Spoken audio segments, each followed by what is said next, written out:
क्या तुम्हें पता है, मन कभी भी अपने आप अशांत नहीं होता। मन को अशांत हम बनाते हैं। आज का मन वही है जो कभी कुरुक्षेत्र में कांप रहा था। आज का अर्जुन वही है जो हर इंसान के भीतर बैठा है।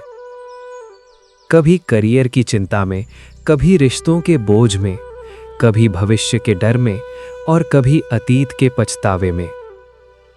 मन पूछता है कि मैं सब सही कर रहा हूं, फिर भी शांति क्यों नहीं है। और यहीं से भगवान श्री कृष्ण की वाणी शुरू होती है। श्री कृष्ण कहते हैं कि मनुष्य का सबसे बड़ा युद्ध बाहर नहीं, भीतर लड़ा जाता है। कुरुक्षेत्र की भूमि केवल युद्ध का मैदान नहीं थी, वह मानव मन की प्रयोगशाला थी।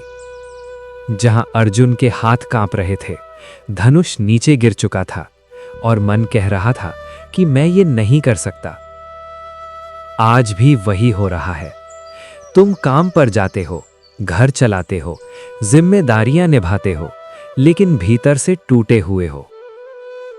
मन की अशांति का पहला कारण अपेक्षा। भगवद गीता में श्री कृष्ण कहते हैं, आशा और अपेक्षा मनुष्य को बांध देती है। तुम किसी से प्रेम करते हो और बदले में वही चाहते हो। तुम मेहनत करते हो और तुरंत फल चाहते हो। तुम अच्छे बनते हो और बदले में सम्मान चाहते हो। जब ये नहीं मिलता, मन कहता है कि मेरे साथ गलत हो रहा है। लेकिन श्री कृष्ण पूछते हैं कि क्या तुम कर्म कर रहे थे या सौदा?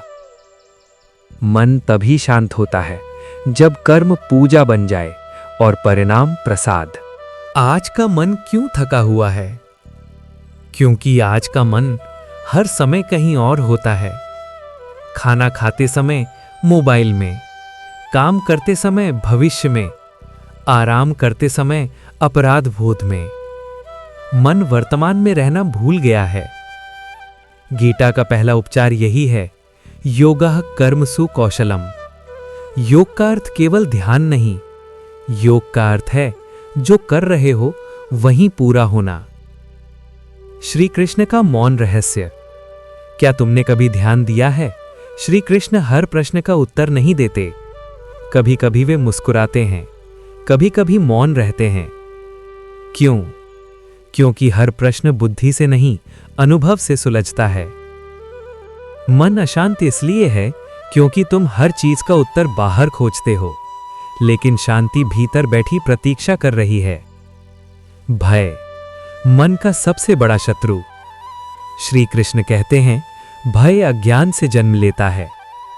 तुम डरते हो, असफल हो जाऊंगा, लोग क्या कहेंगे, अकेला रह जाऊंगा, भविष्य अंधकारमय है। लेकिन क्या तुम जानते हो, भविष्य कभी आता ही नहीं। जब वो आता है, वो वर्तमान बन चुका होता है। मन भविष्य में भागता है और वर्तमान में दुख पाता है। अर्जुन का भ्रम हमारा भ्रम। अर्जुन कहता है, मैं अपने ही लोगों को कैसे मारूं? आज मन कहता है, मैं अपने ही सपनों के खिलाफ कैसे जाऊं? मैं रिश्तों से बाहर कैसे निकलूं? मैं डर के पार कैसे जाऊं? श्री कृष्ण उत्तर देते हैं, जो बदलता है वो नष्ट नहीं होता, जो नहीं बदलता वही आत्मा है। तुम भूमिका हो, आत्मा नहीं। तुम परिस्थिति हो, सत्य नहीं। मन को शांत करने का पहला सूत्र है स्वीकार। जो है उसे स्वीकारो, जो नहीं है उसे छोड़ो।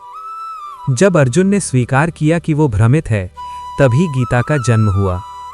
जब तुम स्वीकार करोगे कि तुम्हारा मन अशांत है, तभी समाधान शुरू होगा। आज के जीवन से एक दृश्य सोचो। एक व्यक्ति सब कुछ होते हुए भी रात को चैन से नहीं सो पाता। क्यों? क्योंकि मन कहता है और चाहिए। श्री कृष्ण कहते हैं, तृष्णा कभी तृप्त नहीं होती। तृप्ति बाहर नहीं, दृष्टि में होती है। श्री कृष्ण अर्जुन से कहते हैं, मन चंचल है, उसे दबाया नहीं जाता, उसे समझा जाता है। आज के मनुष्य की सबसे बड़ी भूल यही है, वो मन को दुश्मन समझ बैठता है।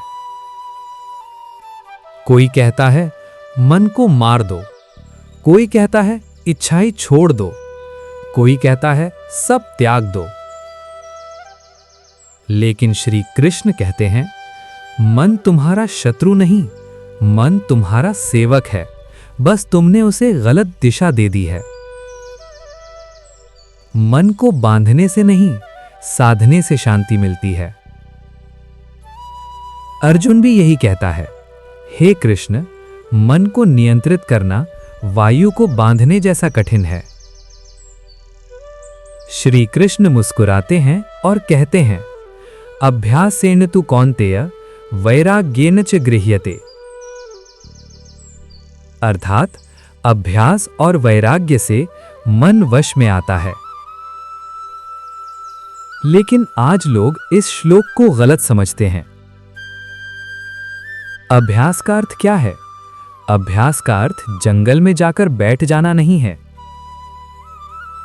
अभ्यास का अर्थ है हर दिन अपने विचारों को देखना, हर दिन अपनी प्रतिक्रियाओं को समझना, हर दिन खुद से पूछना, क्या यह विचार मुझे शांति दे रहा है?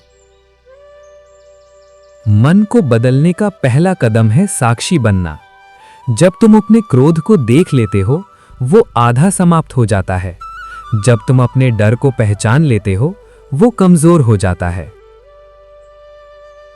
वैराग्य का गलत अर्थ।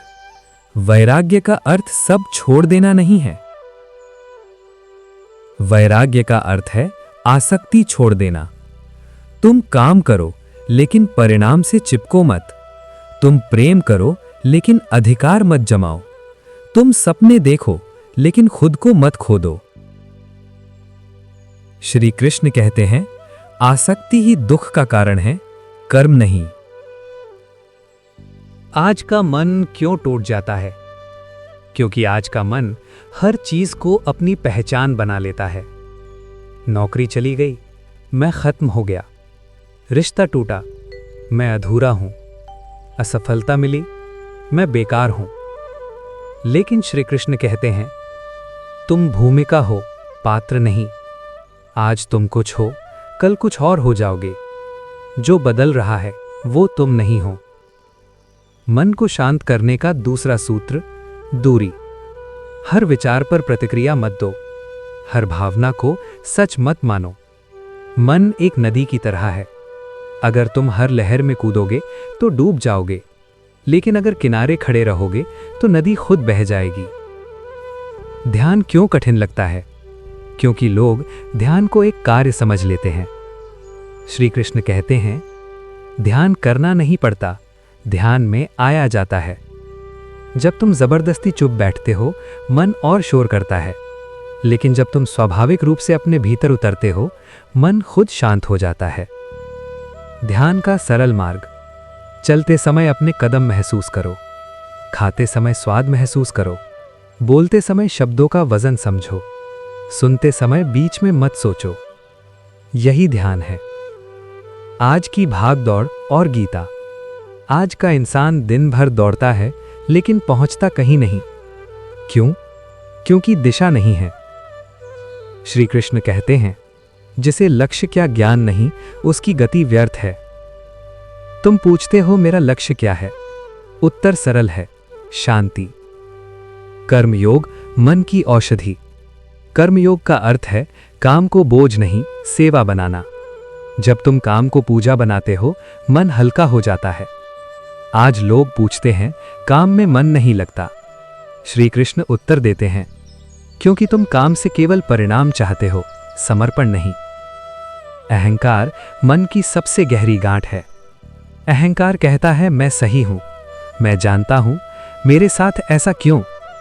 लेकिन गीता कहती है, अहंकार अज्ञान का पुत्र है। जहां अहंकार कम होता है, वहां शांति स्वतः आती है। आज की पीढ़ी और भीतर का खालीपन। आज सब कुछ होते हुए भी मन खाली क्यों है? क्योंकि आज का मन संबंधों से नहीं, उपयोग से भरा है। श्री कृष्ण कहते हैं, जहां प्रेम है वहां पूर्णता है। मनुष्य का सबसे गहरा प्रश्न ये नहीं है कि दुख क्यों आता है, बल्कि ये है कि दुख आने पर मन टूट क्यों जाता है। बल्कि ये है कि दुख आने पर मन टूट क्यों जाता है। श्री कृष्ण कहते हैं, दुख का आना जीवन की प्रकृति है, पर दुख में डूब जाना मन की दुर्बलता है। मन इसलिए टूटता है क्योंकि उसने सुख को अपना अधिकार समझ लिया है और दुख को अन्याय। पर जीवन न तो न्यायालय है, न ही पुरस्कार वितरण केंद्र। जीवन एक यात्रा है जहां हर अनुभव आत्मा को परिपक्व करने आता है। अर्जुन ने भी यही पूछा था, हे केशव, यदि मैं धर्म पर चलूं, फिर भी मुझे पीड़ा क्यों मिले? श्री कृष्ण ने उत्तर दिया, क्योंकि धर्म का मार्ग कष्ट मुक्त नहीं, कष्ट सहिष्णु बनाता है। आज का मन हर कठिनाई से भागना चाहता है। जरा सा तनाव और मन कहता है, सब छोड़ दो। पर क्या तुमने देखा है, सोना आग से गुजरता है तभी शुद्ध होता है। मन भी ऐसा ही है। दुख उसका शत्रु नहीं, दुख उसका शिक्षक है। पर समस्या यह है कि आज का मन सीखना नहीं चाहता, केवल आराम चाहता है। श्री कृष्ण कहते हैं, जिसने आराम को लक्ष्य बना लिया, उसने जीवन का अर्थ खो दिया। सुख क्यों स्थायी नहीं होता? क्योंकि सुख परिस्थिति से जुड़ा है और परिस्थितियां बदलती रहती हैं। आज जो तुम्हें हंसा रहा है, कल वही तुम्हें रुला सकता है। आज जिसे तुम सफलता कहते हो, कल वही बोझ बन सकती है। यदि सुख स्थायी होता तो मन विकसित नहीं होता, और यदि दुख स्थायी होता तो जीवन असहनीय हो जाता। इसलिए श्री कृष्ण कहते हैं, समत्वम योग उच्यते। सुख और दुख में समान रहना ही योग है। पर इसका अर्थ ये नहीं कि भावनाएं मर जाएं। इसका अर्थ है भावनाएं तुम्हें ना डुबोएं। आज लोग कहते हैं, मुझे कुछ भी महसूस नहीं करना, बस शांति चाहिए। लेकिन जो महसूस करना बंद कर देता है, वो जीवित रहते हुए भी अंदर से मृत हो जाता है। शांति भावनाओं के नाश से नहीं, भावनाओं की समझ से आती है। मन को शांत करने का तीसरा सूत्र है, भावनाओं को दबाना नहीं, उन्हें बहने देना, पर दिशा के साथ। क्रोध आए तो उसे पहचानो, ईर्ष्या आए तो उसे देखो, डर आए तो उससे भागो मत। जब तुम किसी भावना को पूरी चेतना से देखते हो, वो अपना रूप बदल लेती है। जैसे अंधेरे में रस्सी सांप लगती है, पर प्रकाश में वो केवल रस्सी रह जाती है। अज्ञान में भावना राक्षस बनती है, ज्ञान में वही भावना शक्ति बन जाती है। आज का मन अकेलेपन से डरता है। लोग कहते हैं, मैं अकेला नहीं रह सकता। पर श्री कृष्ण कहते हैं, जो स्वयं के साथ रहना नहीं सीखता, वो किसी के साथ भी कभी पूर्ण नहीं रह सकता। अकेलापन और एकांत दो अलग बातें हैं। अकेलापन पीड़ा देता है, एकांत शक्ति देता है। जब तुम स्वयं से भागते हो, तभी अकेलापन पैदा होता है। जब तुम स्वयं से मिलते हो, तभी एकांत जन्म लेता है। मन को शांत करने के लिए दिन में कुछ क्षण केवल अपने लिए रखो। न कोई भूमिका, न कोई अपेक्षा, न कोई प्रदर्शन, बस तुम और तुम्हारा श्वास। श्वास जो बिना पूछे चलता है, जो बिना थके सेवा करता है। श्री कृष्ण कहते हैं, जिसने श्वास को समझ लिया, उसने जीवन की लय को समझ लिया। आज का मन बहुत कुछ चाहता है, पर बहुत कम महसूस करता है। तुम सूरज देखते हो, पर उसकी गर्मी नहीं। तुम भोजन करते हो, पर स्वाद नहीं। तुम लोगों के साथ रहते हो, पर जुड़ाव नहीं। मन तभी शांत होता है जब जीवन फिर से जीवंत हो जाता है। गीता कोई पुस्तक नहीं, गीता एक दृष्टि है। जब तुम किसी को पूरी तरह सुनते हो, वही गीता है।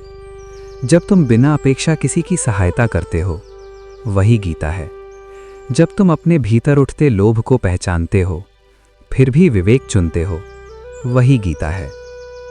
मन इसलिए अशांत है क्योंकि वो हर समय कुछ बनना चाहता है, कुछ बड़ा, कुछ अलग, कुछ खास। पर श्री कृष्ण कहते हैं, जो है वही पर्याप्त है, यदि उसे पूरी चेतना से जिया जाए। जब अर्जुन ने ये समझ लिया, तभी उसका हाथ स्थिर हुआ, तभी उसका मन स्पष्ट हुआ। और यही स्पष्टता मन की सच्ची शांति है। शांति का अर्थ सब ठीक हो जाना नहीं। शांति का अर्थ है जो ठीक नहीं है उसे भी स्वीकार करने की क्षमता। जब मन लड़ना छोड़ देता है, तभी जीत शुरू होती है। मनुष्य का मन सबसे अधिक तब थकता है जब वह हर समय स्वयं को सिद्ध करने में लगा रहता है, दुनिया के सामने, परिवार के सामने और कभी-कभी खुद की नजरों में भी। श्री कृष्ण कहते हैं, मन को सबसे बड़ा बोझ दूसरों की अपेक्षाएं नहीं, स्वयं की झूठी धारणाएं देती हैं। तुम सोचते हो, मुझे ऐसा होना चाहिए, मुझे वैसा बनना चाहिए, मुझे हर हाल में सफल दिखना चाहिए। यहीं से मन की शांति धीरे धीरे खिसकने लगती है, क्योंकि मन सत्य नहीं, छवि बनाकर जीने लगता है। गीता कहती है, जो तुम हो उसे नकारना ही सबसे बड़ी हिंसा है। आज का मन तुलना में जी रहा है, किसी के जीवन से, किसी की प्रगति से, किसी की खुशी से। तुलना मन को खा जाती है, जैसे दीमक लकड़ी को। श्री कृष्ण कहते हैं, तुलना अज्ञान से जन्म लेती है और कृतज्ञता ज्ञान से। जब तुम किसी और का जीवन देखते हो, तो केवल उसका मंच देखते हो, उसका संघर्ष नहीं। तुम उसकी रोशनी देखते हो, उसका अंधकार नहीं। इसलिए तुलना सदैव अधूरी जानकारी पर आधारित होती है, और अधूरी जानकारी सदैव अशांति लाती है। मन को शांत करने का चौथा सूत्र है कृतज्ञता। जो है उसके लिए धन्यवाद, जो नहीं है उसके लिए धैर्य, और जो चला गया उसके लिए स्वीकार। कृतज्ञ मन कभी दरिद्र नहीं होता, भले ही साधन कम हो, पर दृष्टि समृद्ध हो जाती है। आज का मन हर समय भविष्य में जी रहा है। जब ये मिल जाएगा तब खुश होऊंगा, जब वहां पहुंच जाऊंगा तब शांत हो जाऊंगा। पर श्री कृष्ण कहते हैं, जो शांति को भविष्य पर टाल देता है, वो वर्तमान में जीना भूल जाता है। भविष्य एक कल्पना है, वर्तमान ही जीवन है। मन को शांत करना है तो उसे अभी में लाओ, अभी की सांस में, अभी के क्षण में, अभी के अनुभव में। श्री कृष्ण कहते हैं, जो अभी को जीना सीख गया, उसने मृत्यु को भी परास्त कर लिया, क्योंकि मृत्यु भविष्य में होती है। और जो अभी में जी रहा है, वो भविष्य से भयभीत नहीं होता। मन को सबसे अधिक थकाने वाली भावना है अपराध बोध। मैं ऐसा क्यों नहीं कर पाया, मैंने ऐसा क्यों कहा, मैं वैसा क्यों नहीं बन सका। पर श्री कृष्ण कहते हैं, अतीत सीखने के लिए है, सजा देने के लिए नहीं। यदि अतीत को हर दिन ढोया जाए तो वर्तमान अपंग हो जाता है। जो हो चुका उसे समझो, पर उससे चिपको मत।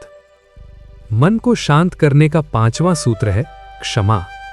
दूसरों को नहीं, सबसे पहले खुद को। जब तक तुम स्वयं को क्षमा नहीं करोगे, मन कभी हल्का नहीं होगा। आज का मन संबंधों में भी शांत नहीं है, क्योंकि संबंध प्रेम से नहीं, अपेक्षा से भरे हैं। तुम चाहते हो वो मुझे समझे, वो मेरे अनुसार बदले, वो वैसा बने जैसा मैं चाहता हूं। पर श्री कृष्ण कहते हैं, जहां अपेक्षा है वहां स्वतंत्रता नहीं, और जहां स्वतंत्रता नहीं वहां प्रेम नहीं। प्रेम बांधता नहीं, प्रेम मुक्त करता है। मन तभी शांत होता है जब वो किसी को अपने अनुसार ढालना छोड़ देता है। संबंध समझौते से नहीं, समझ से चलते हैं। आज का मन अत्यधिक सोचता है, एक ही बात को बार बार घुमाता है, जैसे जख्म पर नाखून फेरना। श्री कृष्ण कहते हैं, सोचने और चबाने में अंतर समझो। भोजन को चबाया जाता है, विचारों को नहीं।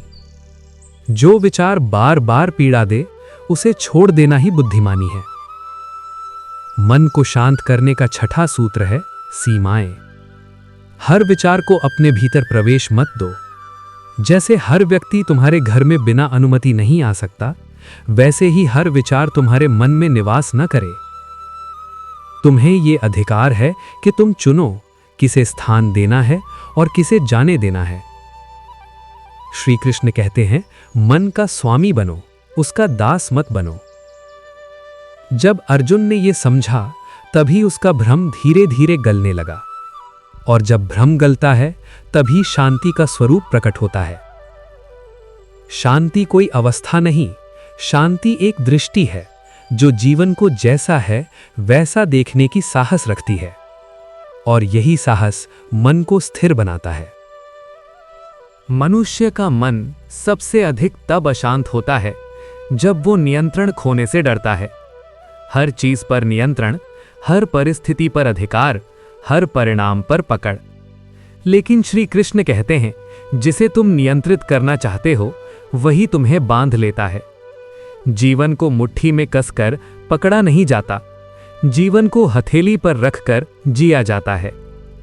आज का मन हर रिश्ते को, हर स्थिति को, हर भविष्य को अपने अनुसार मोड़ना चाहता है। और जब जीवन अपने मार्ग पर चलता है तो मन टूट जाता है। यही टूटन अशांति बन जाती है। श्री कृष्ण कहते हैं, जिसने नियंत्रण छोड़ा उसने विश्वास सीखा, और जिसने विश्वास सीखा उसका मन शांत हो गया। विश्वास का अर्थ आंख मूंद लेना नहीं है। विश्वास का अर्थ है जीवन की बुद्धि पर आत्मसमर्पण। जैसे बीज धरती से ये नहीं पूछता कि फल कब आएगा, वैसे ही कर्म परिणाम से प्रश्न नहीं करता। आज का मन हर समय जल्दबाजी में है। सब अभी चाहिए, सफलता अभी, शांति अभी, समाधान अभी। पर श्री कृष्ण कहते हैं, जो समय से पहले फल चाहता है वो कच्चे फल का स्वाद ही पाता है। धैर्य मन का सबसे बड़ा संस्कार है। धैर्य कोई कमजोरी नहीं, धैर्य भीतर की शक्ति का प्रमाण है। जिस मन में धैर्य नहीं, वो छोटी छोटी बातों से बिखर जाता है। मन को शांत करने का 7वां सूत्र है विश्वास और धैर्य। विश्वास प्रक्रिया में और धैर्य समय में। आज का मन अकेलेपन से नहीं, अर्थहीनता से दुखी है। लोग कहते हैं, मेरे जीवन का कोई मतलब नहीं। लेकिन श्री कृष्ण कहते हैं, अर्थ खोजा नहीं जाता, अर्थ जिया जाता है। जब तुम किसी के चेहरे पर मुस्कान लाते हो, तब अर्थ जन्म लेता है। जब तुम किसी के दुख में साथ खड़े होते हो, तब अर्थ प्रकट होता है। जब तुम ईमानदारी से अपना कर्म करते हो, तब जीवन सार्थक होता है। अर्थ बड़े कार्यों में नहीं, सच्चे कार्यों में छिपा होता है। मन तब अशांत होता है जब वह स्वयं को अनावश्यक समझने लगता है। लेकिन गीता कहती है, इस सृष्टि में कुछ भी व्यर्थ नहीं। तुम्हारा होना भी किसी कारण से है। भले ही वो कारण आज तुम्हें स्पष्ट न हो, पर जीवन अंधा नहीं चलता। मन को शांत करने का 8वां सूत्र है सेवा। सेवा कोई धार्मिक कर्मकांड नहीं, सेवा अहंकार का विलय है। जब तुम सेवा करते हो, तुम मैं से मुक्त होने लगते हो, और जहां मैं कम होता है, वहां शांति बढ़ती है। आज का मन हमेशा शिकायत करता है, ये नहीं मिला, वो नहीं हुआ, ऐसा नहीं होना चाहिए था। शिकायत मन की ऊर्जा को चूस लेती है। श्री कृष्ण कहते हैं, जिसने शिकायत छोड़ दी, उसने जीवन को स्वीकार करना सीख लिया। स्वीकार का अर्थ हार मानना नहीं, स्वीकार का अर्थ है विरोध छोड़ देना। जब तुम जीवन से लड़ना छोड़ देते हो, तभी जीवन तुम्हें संभालता है।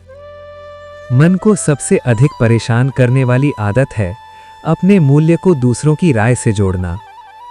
कोई तारीफ करे तो मन ऊंचा, कोई आलोचना करे तो मन टूट जाए। श्री कृष्ण कहते हैं, जो स्वयं को जानता है उसे प्रमाण की आवश्यकता नहीं होती। तुम्हारा मूल्य तुम्हारे होने से है, न कि दूसरों की स्वीकृति से। मन को शांत करने का नवा सूत्र है आत्मसम्मान। आत्मसम्मान अहंकार नहीं, आत्मस्वीकृति है। जब तुम स्वयं को जैसा हो वैसा स्वीकार करते हो, मन को विश्राम मिलता है।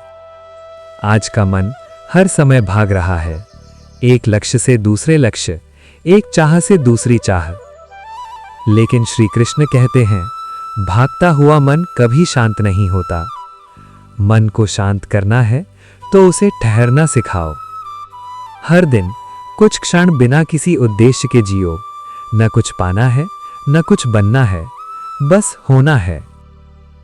यही होना आत्मा की स्थिति है। और जब मन आत्मा की लय में आता है, तभी वास्तविक शांति जीवन में उतरती है। शांति कोई पुरस्कार नहीं, शांति तुम्हारी मूल प्रकृति है। मन ने उसे ढक दिया है और गीता उसे हटाने का मार्ग दिखाती है। मनुष्य का मन सबसे अधिक तब बेचैन होता है जब वह स्वयं से भाग रहा होता है। काम में खुद को डुबो देना, मनोरंजन में खो जाना, शोर में रहना, ये सब शांति नहीं, पलायन है। श्री कृष्ण कहते हैं, जो स्वयं से मिलने से डरता है वह संसार में कहीं भी सुरक्षित नहीं रहता। आज का मन खामोशी से डरता है, क्योंकि खामोशी में भीतर की आवाज सुनाई देती है। वही आवाज जो सवाल पूछती है, जो आईना दिखाती है, पर वही आवाज मार्गदर्शक भी है। मन को शांत करने का 10वां सूत्र है मौन। मौन बोलने का विरोध नहीं, मौन भीतर सुनने की क्षमता है। जब तुम हर समय बोलते रहते हो तो भीतर की बुद्धि चुप हो जाती है। श्री कृष्ण कहते हैं, बुद्धि शोर में नहीं, शांति में प्रकट होती है। हर दिन कुछ समय ऐसा रखो जहां न शब्द हो, न स्क्रीन, न अपेक्षा, बस मौन। उस मौन में मन धीरे धीरे अपनी परतें छोड़ता है। आज का मन हर गलती को अपनी पहचान बना लेता है। मैं असफल हूं, मैं कमजोर हूं, मैं पर्याप्त नहीं हूं। लेकिन श्री कृष्ण कहते हैं, तुम्हारी गलती तुम नहीं हो, गलती एक घटना है, तुम एक चेतना हो। यदि हर बार गिरने पर तुम स्वयं को दोषी ठहराओगे तो चलने का साहस कैसे बचेगा। मन को शांत करने का 11वां सूत्र है करुणा। दूसरों के लिए नहीं, सबसे पहले अपने लिए। अपने भीतर भी उसी तरह बात करो जैसे किसी प्रिय से करते हो। कठोरता मन को तोड़ती है, करुणा मन को जोड़ती है। आज का मन हमेशा सही होना चाहता है, हर बहस जीतनी है, हर बात सिद्ध करनी है। पर श्री कृष्ण कहते हैं, सही होने की जिद शांति की सबसे बड़ी शत्रु है। कभी कभी शांत रहना सही होने से अधिक महत्वपूर्ण होता है। जहां अहंकार जीतता है वहां संबंध हारते हैं, और जहां संबंध हारते हैं वहां मन अकेला पड़ जाता है। मन को शांत करने का 12वां सूत्र है नम्रता। नम्रता कमजोरी नहीं, नम्रता भीतर की मजबूती है। जो स्वयं से संतुष्ट है वही झुक सकता है। आज का मन हर समय अधीर है। लाइन में खड़ा रहना भी उसे परेशान करता है। थोड़ा सा विलंब और क्रोध जाग उठता है। पर श्री कृष्ण कहते हैं, अधीरता अविश्वास की संतान है। जिसे जीवन पर भरोसा है वो प्रतीक्षा कर सकता है। प्रतीक्षा का अर्थ कुछ न करना नहीं, प्रतीक्षा का अर्थ है सही समय का सम्मान। मन को शांत करने का 13वां सूत्र है तालमेल। जीवन की गति से लड़ो मत, उसके साथ चलो। नदी के विरुद्ध तैरोगे तो थक जाओगे, नदी के साथ तैरोगे तो पहुंच जाओगे। आज का मन हर समय कुछ न कुछ साबित करना चाहता है, लेकिन श्री कृष्ण कहते हैं, तुम्हें सिद्ध नहीं होना, तुम्हें सच्चा होना है। सच्चाई में एक अद्भुत शांति होती है। जब तुम नकाब उतार देते हो तो मन हल्का हो जाता है। मन को सबसे अधिक भारी बनाती है दिखावा। जो दिखना चाहता है वो डरता है, जो है वो निश्चिंत रहता है। मन को शांत करने का 14वां सूत्र है सत्य। सत्य का अर्थ हर बात बोल देना नहीं, सत्य का अर्थ है अपने भीतर झूठ न रखना। आज का मन प्रकृति से दूर हो गया है, कंक्रीट में, स्क्रीन में, कृत्रिम रोशनी में। पर श्री कृष्ण कहते हैं, प्रकृति के पास मन स्वतः शांत हो जाता है। पेड़ कुछ नहीं मांगता, नदी कुछ सिद्ध नहीं करती, आकाश कुछ पकड़ कर नहीं रखता। प्रकृति मन को याद दिलाती है कैसे होना है। मन को शांत करने का 15वां सूत्र है प्रकृति से जुड़ाव। कुछ समय धरती पर नंगे पांव चलो, आकाश को निहारो, पानी की ध्वनि सुनो। मन को बहुत कम चाहिए, पर हम उसे बहुत अधिक दे देते हैं। और अंत में श्री कृष्ण कहते हैं, मन को शांत करना कोई उपलब्धि नहीं, मन को शांत करना एक स्मरण है। स्मरण कि तुम शरीर नहीं, मन नहीं, परिस्थिति नहीं, तुम वो चेतना हो जो ये सब देख रही है। जब ये स्मरण गहरा हो जाता है तो मन अपने आप शांत हो जाता है, क्योंकि तब तुम मन नहीं रहते, मन तुम्हारे भीतर एक लहर बन जाता है, और लहर समुद्र को अशांत नहीं कर सकती। मनुष्य का मन तब और अधिक बोझिल हो जाता है जब वो हर क्षण अपने अस्तित्व का प्रमाण ढूंढने लगता है। मैं कौन हूं, मैं क्यों हूं, मेरे होने का क्या अर्थ है? ये प्रश्न गलत नहीं है, पर जब उत्तर बुद्धि से खोजे जाते हैं तो मन उलझ जाता है। श्री कृष्ण कहते हैं, जिसे तुम जानना चाहते हो वो जानने से परे है, और जिसे तुम महसूस कर सकते हो वही सत्य के सबसे निकट है। आज का मन हर बात को समझना चाहता है, पर बहुत कम बातों को जीना चाहता है।